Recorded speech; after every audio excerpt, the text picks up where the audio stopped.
Good evening दोस्तों, मैं इंदू लच क्लासेस के यूट्यूब चैनल पे आपका हार्दिक स्वागत एवं अभिनंदन करता हूं।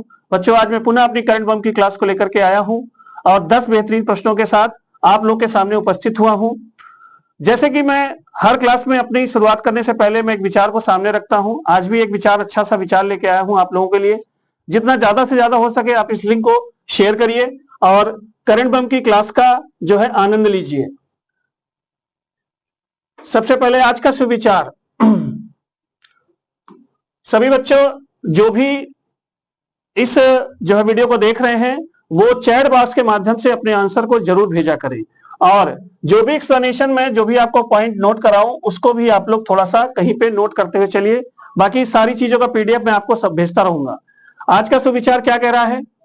कह रहा है कि संघर्ष जितना बड़ा होगा जीत उतनी ही बड़ी होती है।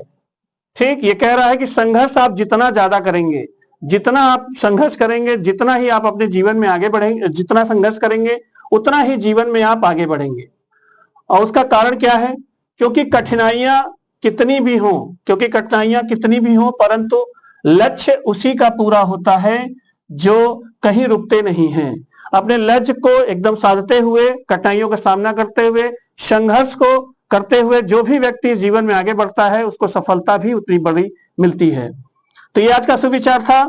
बढ़ते हैं पहले प्रश्न की ओर। सभी बच्चे जो इस वीडियो को देख रहे हैं ज्यादा से ज्यादा शेयर करें और ज्यादा से ज्यादा आंसर देने का प्रयास करें और चैट बॉक्स में अपने आंसर को भेजते रहें। इसके साथ ही कमेंट बॉक्स में अपने सुझाव, अपने जो इंप्रूवमेंट आपको चाहिए या कुछ जो भी डाउट्स हो वो आप भेजते रहिए, मैं सबका रिप्लाई दूंगा। पहला क्वेश्चन क्या कहता है? 7वें खेलो इंडिया यूथ गेम्स 2025 में कौन सा राज्य पदक तालिका में शीर्ष स्थान पर रहा है? 100% ये क्वेश्चन आएगा आने वाले किसी भी एग्जाम में, इसके आने के 100% चांस हैं। ये क्या कह रहा है कि 7वें खेलो इंडिया यूथ गेम्स 2025, तो ये ऑप्शन है 4, महाराष्ट्र, हरियाणा, राजस्थान और कर्नाटक। ये 4 ऑप्शनों में ये पूछा जा रहा है कि कौन सा राज्य पदक तालिका में शीर्ष स्थान पे था। तो सबसे पहले में आप लोग आंसर भेजिए, मैं इसके बारे में थोड़ा बताना चाहूंगा। यह खेल प्रतियोगिता 4 से 15 मई के बीच में बिहार में आयोजित की गई थी। और यूथ गेम्स, इसका क्या मतलब होता है? इस गेम में भाग लेने वाले खिलाड़ियों की अधिकतम आयु जो है वो 21 वर्ष निर्धारित की गई है। ठीक, तो इतने वर्ष तक के खिलाड़ी इसमें भाग लेते हैं। हर एक स्टेट के खिलाड़ी इसमें भाग लेते हैं। प्रतिवर्ष ये प्रतियोगिता आयोजित होती है और इस बार जो इस प्रतियोगिता में प्रथम स्थान पर सबसे ज्यादा पदक पाया है वो आपका राज्य है महाराष्ट्र। इसने कुल 158 पदक जीते हैं। 158 पदक कुल इसने जीते हैं और 158 पदक में स्वर्ण पदकों की संख्या कितनी है? 58 है।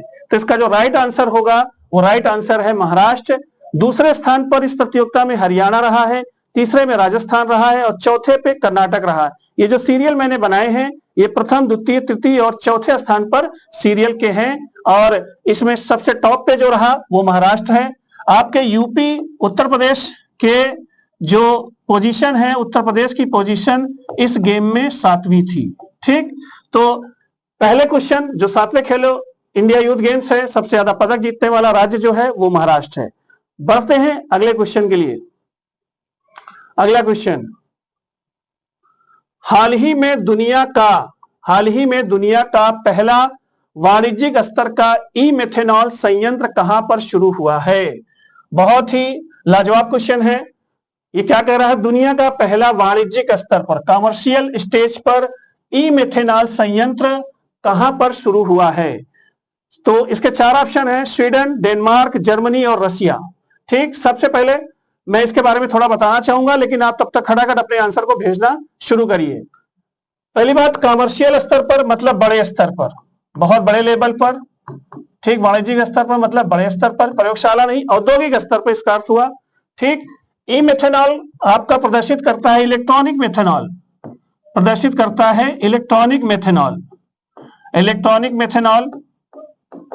ठीक, और ये मेथेनॉल का हरित विकल्प है। मेथेनॉल का क्या है? हरित विकल्प है। ठीक, ई मेथेनॉल का हरित विकल्प है। इसको आप जानते हैं लकड़ी का अल्कोहल, जिसका फार्मूला है CH3OH। ठीक, इलेक्ट्रॉनिक मेथेनॉल इसका जो है फुल फॉर्म है, हरित विकल्प है मेथेनॉल का। तो ये इसका क्या फायदा है, क्या क्यों इसको स्टार्ट किया गया है, उसका मैं समझाना आपको चाहूंगा। तो ई मेथेनॉल के जो बनाने की प्रक्रिया है, जैसे मैंने इसको बताया कि हरित विकल्प है, तो इसका मतलब है प्रदूषण नाम मात्र का या बिल्कुल भी नहीं होगा। तो इसमें करते क्या है, इसमें पहले तो जल, आप जानते हैं H2O को विद्युत के द्वारा, इलेक्ट्रॉनिक विधि के द्वारा आप हाइड्रोजन और ऑक्सीजन में, इसको सबसे पहले हाइड्रोजन और ऑक्सीजन में बांट लेते हैं, तोड़ लेते हैं, हाइड्रोजन और ऑक्सीजन में तोड़ लेते हैं और इसकी हाइड्रोजन का प्रयोग करते हैं और आपके वायुमंडल से जो प्रदूषित गैस है CO2, उसके साथ इसका रिएक्शन करा करके CH3OH को प्राप्त करते हैं। तो इसमें किसी भी प्रकार के प्रदूषण की जो है गुंजाइश नहीं है। जो मेथेनॉल हम लोग अलग विधि से बनाते हैं, जो अभी तक बन रही है, उसमें हम कोयले को जलाते हैं, उसमें गैसेस का यूज करते हैं, तो उसमें प्रदूषण के चांस होते हैं। लेकिन ये आपका जो है विकल्प जो है हरित विकल्प है, इसमें प्रदूषण के चांसेस नहीं है। पानी के अणुओं को तोड़ा जाता है और उसके बाद कार्बन डाइऑक्साइड वायुमंडल से लेकर के हम मेथेनॉल बनाते हैं। मेथेनॉल करते क्या है, मेथेनॉल करते क्या है, मेथेनॉल को हम लोग सबसे पहले ईंधन में मिलावट के लिए प्रयोग में लाते हैं। आज जो भी आप पेट्रोल डीजल आप लेते हो, सब में आपका मेथेनॉल मिला हुआ है। इसके अतिरिक्त इसका औद्योगिक क्षेत्रों में भी बहुत प्रयोग है। अब आते हैं इसके आंसर पे, स्वीडन, डेनमार्क, जर्मनी और रसिया। तो इसका जो राइट आंसर होगा डेनमार्क। डेनमार्क पहला बड़े स्तर पर, वाणिज्यिक स्तर पर जो है ई मेथेनॉल का प्रोडक्शन शुरू कर दिया है। तो इसका राइट आंसर होगा बी। बढ़ते हैं अगले क्वेश्चन की ओर, बढ़ते हैं क्वेश्चन नंबर 3 की ओर। क्वेश्चन नंबर 3 क्या कह रहा है, क्वेश्चन नंबर 3 कह रहा है कि हाल ही में किस राज्य सरकार ने सरकारी निर्माण कार्यों में एम सैंड, मैन्युफैक्चर्ड सैंड के प्रयोग को अनिवार्य कर दिया है। ठीक, तो इसके 4 ऑप्शन है बच्चों, उत्तर प्रदेश, महाराष्ट्र, राजस्थान और मध्य प्रदेश। जब तक आप लोग आंसर भेजेंगे, मैं तब तक एम सैंड के बारे में थोड़ा सा डिस्कस करना चाहूंगा। एम सैंड को मैन्युफैक्चर सैंड, इसको कहा जा सकता है निर्मित रेत, इसको कहा जा सकता है निर्मित रेत, या आप इसको बोल सकते हैं कृत्रिम रेत, इसको आप बोल सकते हैं कृत्रिम रेत। ठीक, और ये बनाई कैसे जाती है, चट्टानों को तोड़ करके, चट्टानों को बड़ी बड़ी मशीनों के द्वारा तोड़ करके ये रेत बनाई जाती है। क्यों चट्टानों को तोड़ करके इस प्रकार की रेत को बनाया जा रहा है, उसका कारण सिर्फ यही है कि पूरे देश में नदियों के किनारे अवैध खनन होते हैं, बालू के, मोरंग के, आप लोग देखते हैं अवैध खनन की भरमार रहती है। इस चीज को रोकने के लिए एम सैंड को प्रमोट किया जा रहा है और ऐसा करने वाली पहली जो सरकार है, पहली राज्य सरकार है, वो कौन सी है, महाराष्ट्र। महाराष्ट्र सरकार ने अपने सभी ऑफिशियल कंस्ट्रक्शन में एम सैंड को अनिवार्य कर दिया है। इसमें किसी भी प्रकार की जो प्राकृतिक बालू या मोरंग का प्रयोग नहीं होगा, जो भी बिल्डिंग बनेंगी वो एम सैंड से ही बनेंगी। दोस्तों आगे बढ़ते हैं क्वेश्चन नंबर 4 पे। आप ज्यादा से ज्यादा वीडियो को लाइक करिए, शेयर करिए और जो भी आपको प्रॉब्लम हो उसको जरूर कमेंट बॉक्स में लिखा करिए, अपने सजेशन को जरूर लिखा करिए। अगला क्वेश्चन है चौथा, विश्व खाद्य पुरस्कार 2025 के लिए निम्नलिखित में से किसे चुना गया है। विश्व खाद्य पुरस्कार 2025 के लिए निम्न से किसको चुना गया है। पहला ऑप्शन है Eduardo Anrich, Smriti Mandhana, मारियंगेला हंगरिया, Frederick युवान। इन चारों में से किसे विश्व खाद्य पुरस्कार 2025 प्रदान किया गया है। इस पे आप लोग ऑप्शन जो है आंसर भेजते रहिए, तब तक मैं इसके बारे में कुछ बताना चाहूंगा। विश्व खाद्य पुरस्कार की जो स्थापना थी वो नॉर्मन बोरलॉग, एस बोरलॉग के द्वारा की गई थी और इनको पूरी दुनिया विश्व हरित क्रांति का जनक मानती है। इस पुरस्कार में 5 लाख US$ की धनराशि प्रदान की जाती है। तो इसका राइट आंसर जो होगा वो है मारियंगेला हंगरिया। ये आपका राइट आंसर है, ऑप्शन नंबर सी। और इनके बारे में बताना चाहूंगा थोड़ा सा। ये ब्राजील देश की हैं, ये ब्राजील देश की हैं और इन्होंने जिस पे काम किया है, जिसकी वजह से इनको ये विश्व खाद्य पुरस्कार दिया जा रहा है, इन्होंने नाइट्रोजन फिक्सेशन पे, नाइट्रोजन स्थिरीकरण पर काम किया है, जिसके कारण जो है इनको यह पुरस्कार प्रदान किया जा रहा है। नाइट्रोजन फिक्सेशन क्या है बच्चों, वायुमंडल की नाइट्रोजन को पौधों की जड़ों में फिक्स करना नाइट्रोजन फिक्सेशन कहलाता है। और इस प्रक्रिया में राइजोबियम, एजिटोबैक्टर, क्लास्ट्रीडियम जैसे बैक्टीरिया जो है योगदान देते हैं। इस पर इन्होंने काफी वर्क किया है, इसलिए इस वर्ष का विश्व खाद्य पुरस्कार 2025 इन्हें प्रदान किया गया है। तो राइट आंसर इसका जो होगा वह है ऑप्शन नंबर सी। आगे बढ़ते हैं क्वेश्चन नंबर 5 के लिए। क्वेश्चन नंबर 5 क्या कहता है, बहुत ही बेहतरीन प्रश्न। भारतीय मसाला अनुसंधान संस्थान, भारतीय मसाला अनुसंधान संस्थान ने अभी हाल ही में एक कृषि उत्पाद की नवीन प्रजाति सुरसा विकसित की है। नाम जबरदस्त है, ठीक, सुरसा विकसित की है। यह किस कृषि उत्पाद से संबंधित है कि यह सुरसा उत्पाद किस इन चारों ऑप्शन में से संबंधित है? दालचीनी है, जीरा है, बड़ी इलायची है, अदरक है। इसमें से राइट ऑप्शन आप ढूंढिए, तब तक मैं कुछ चीजें इसके बारे में डिस्कस करना चाहूंगा। भारतीय मसाला अनुसंधान संस्थान, Indian institute of spice research, आपका कोझिकोड केरल में इसका मुख्यालय है। कोझिकोड केरल में इसका मुख्यालय है। और इसने एक नवीन प्रजाति जो है, ये मसालों संबंधित रिसर्च के लिए जानी जाती है। इसने मसालों से संबंधित एक नई प्रजाति जो है विकसित की है, सुरसा। और ये प्रोडक्ट किससे रिलेटेड है? अदरक से।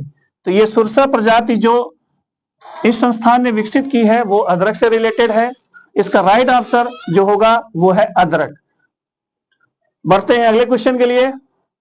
दोस्तों ज्यादा से ज्यादा आप जो शेयर करिए, कमेंट करिए, लाइक करिए, और इस लिंक को जितना ज्यादा आप शेयर कर सकते हैं जरूर करिए। अगला क्वेश्चन है सरस्वती पुष्करालु महोत्सव। सरस्वती पुष्करालु महोत्सव इंपॉर्टेंट क्वेश्चन है ये। सरस्वती पुरस्कार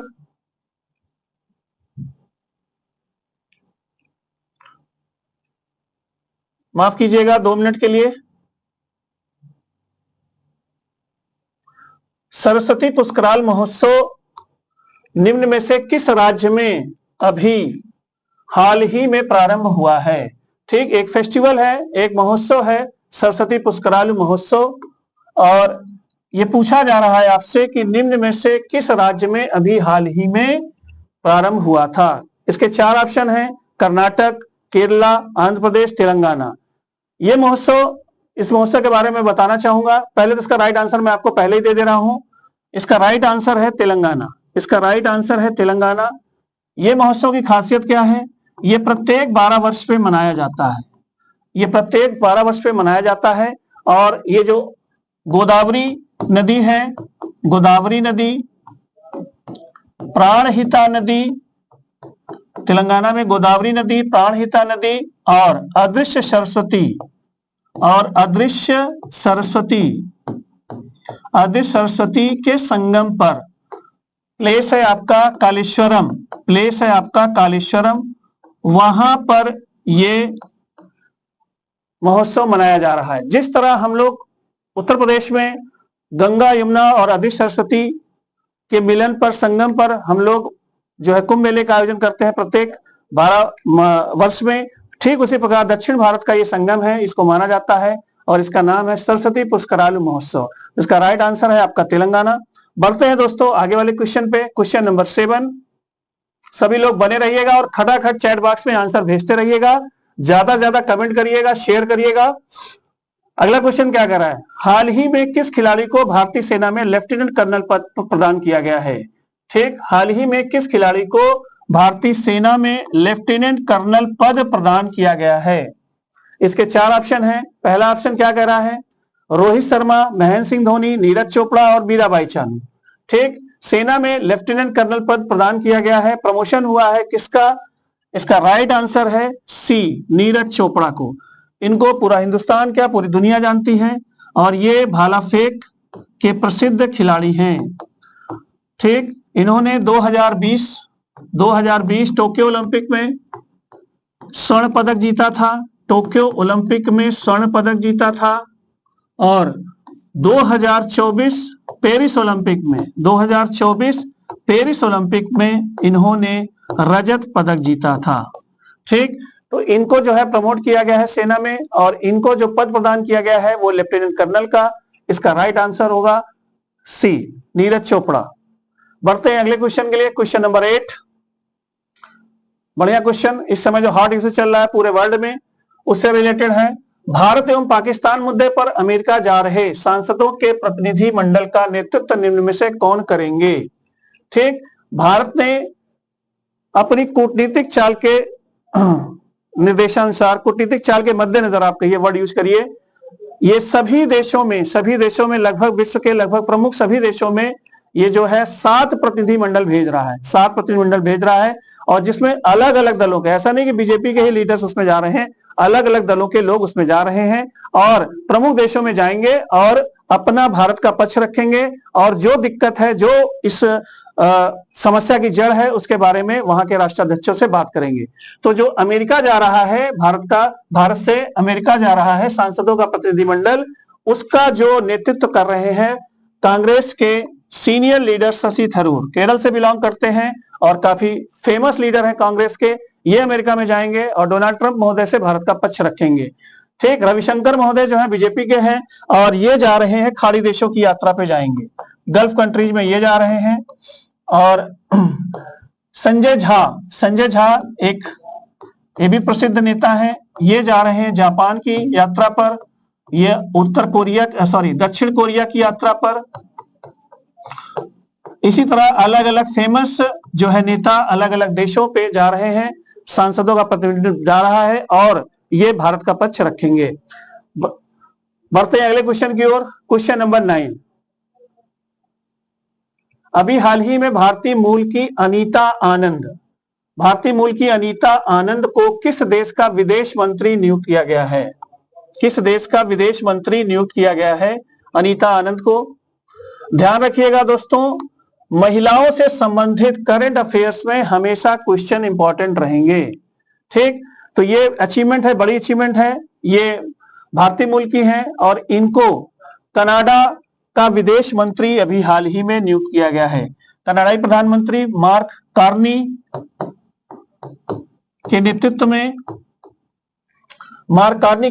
में अनीता आनंद के साथ साथ 4 लोगों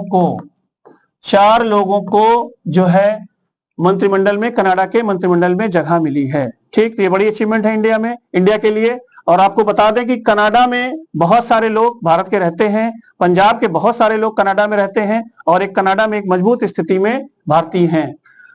आज का लास्ट क्वेश्चन क्या कहता है? भारत सरकार के पर्यावरण मंत्रालय के द्वारा जारी एक रिपोर्ट के अनुसार भारत में हिम तेंदुओं, स्नो लेपर्ड की संख्या सबसे अधिक किस राज्य में है? ठीक, भारत सरकार के पर्यावरण मंत्रालय ने अभी एक रिपोर्ट जारी की है जो हिम तेंदुओं की स्थितियों का वर्णन करती है और इसमें ये क्वेश्चन में ये पूछा गया है कि सबसे ज्यादा हिम तेंदुए किस स्टेट में हैं। तो ये हिम तेंदुए धीरे धीरे लुप्त हो रहे हैं भारत से, इनकी काउंटिंग की गई है तो इनमें 4 स्टेट में, हिमाचल प्रदेश, जम्मू कश्मीर, लद्दाख और नागालैंड, इनमें सबसे अधिक संख्या निकल कर आई है। किस स्टेट में?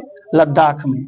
और लगभग पूरे भारत के लगभग 66% हिम तेंदुए इसी स्टेट में है और लगभग इनकी संख्या जो काउंट की गई है वो 477 है।